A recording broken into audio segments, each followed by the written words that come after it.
So the infamous orange t-shirt is back. It's been a long time since I wore this orange t-shirt in a video.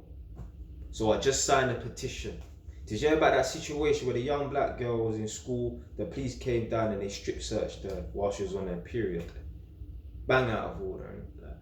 Me, I'm not really one to sign these petitions and that. I think this might have been the second time I signed a petition. Can't remember what the first one was, but I'm not into signing petitions. Man, don't jump on the bandwagon. So when I hear about petitions where they're trying to lower a man's murder sentence when he went on a ride out and killed someone, I don't get involved in them thing there. But when I hear injustice and that, I will back it. Obviously, there's no smoke without fire in it, yeah? And at the same time, I still don't want us black people to act like we're victims when we're not. This ain't the fucking 1600s, yeah? This is 2022. There's opportunities out here for us, innit? It might be a little bit difficult, a little bit more difficult for us, innit, yeah? But in the grand scheme of things, it don't fucking matter.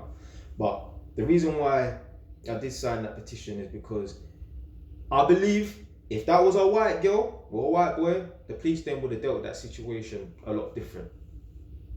100%. 100%. Like even little situations like, I was watching one video on YouTube. You know them prank man that do them stupid little foolishness. It's not even like a social experiment. It's just to see how people are going to react in public. A black brother and his female black friend are in New York somewhere. Busy high street and that.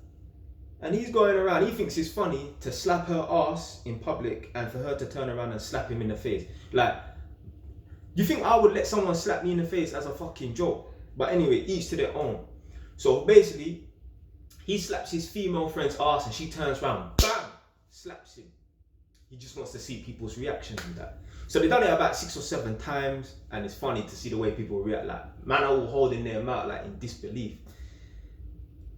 I think it was the last time he done it in this video, it got me thinking. There's a couple of police officers posted up, you know what I'm saying, innit, doing nothing, and she's walked past them, and he slapped her ass, and she turned around and slapped him in the face.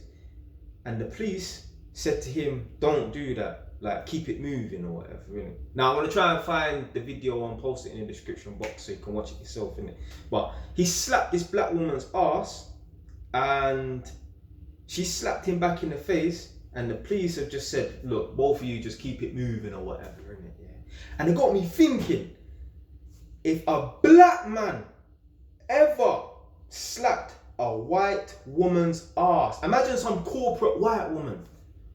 Yeah, this is in somewhere like Times Square. I've never been New York or that, but somewhere, you get me, like that in New York. This ain't the fucking Bronx or Brooklyn. This is like, yeah, corporate high street, whatever, innit? Yeah. If a black man ever slapped a white woman's ass in public, you think the police would have just said keep it moving? They would have twist him up one time. So it just got me thinking, like, yeah, certain times, again, I'm not saying we're victims. What I'm saying is, yeah, sometimes we do get dealt with a little bit worse than white people, innit? Yeah, but it's not an excuse for failure. It's not an excuse to pretend that you're some fucking victim. You're not no victim. Yeah, you're not no victim, innit?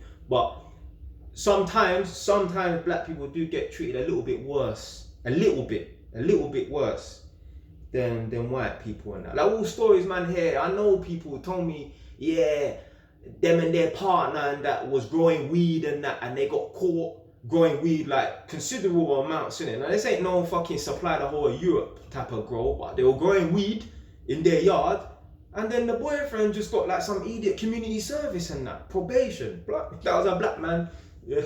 Bail march. They would have locked his rascal up in it. So yeah, in situations there where it's like 2 black people and that, sometimes the police them are a bit lenient on the situation, isn't it? Man, I even had a little situation the other day. I ain't gonna talk too much about it, but basically, like, when man grew up, my mother's yard and that, man lived there for 20 years or whatever, innit, yeah?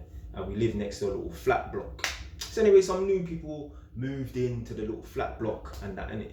And since then, I haven't lived there, innit? So man moved out of my mum's yard around 2020 March during the first lockdown, innit? So boom, these people were moved in, I think after I've left, definitely. So they don't know, man. They don't see, man, or whatever. So boom. Anyway, some little dispute between a man's wife, Yeah, and so this there's a couple that live next to my mum's yard, innit? Yeah, so boom. So the wife must have had a little disagreement, little dispute with my mum, but she's chatting shit, pregnant woman or whatever, innit? So boom, when I heard that, I knocked on the door. Anyway, I don't want to go into too much detail in it, yeah, but get me. The man ended up calling the police on man, innit, yeah.